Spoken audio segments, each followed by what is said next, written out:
八極拳嘅特色嘅話，最簡單嚟講啦，幾個字就橫行直撞。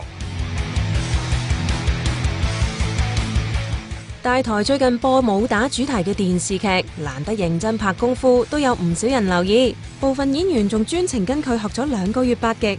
主角打嘅八極雖然喺香港相對冷門，但係其實來頭都唔細。八極唔求美觀，淨係求實用應戰。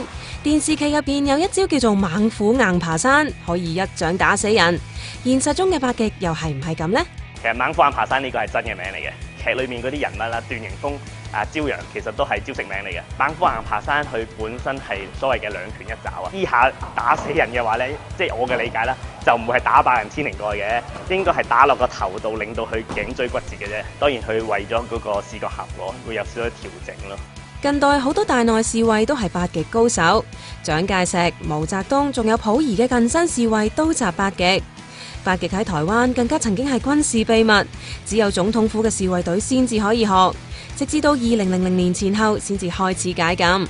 八極拳唔會同你打一種距離戰，即係一嚟嘅話就衝上去撲埋嚟嚼你噶啦。佢嘅打法就係一種貼身短打，即係一種嘅剛猛嘅感覺就喺呢度嚟啦，有進冇退啦，簡單嚟講就係。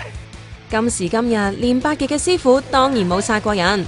當日總統府侍衛要訓練8個月，大內侍衛更加要訓練2年，所以大家千祈唔好以為睇咗套劇就以為自己識打啦。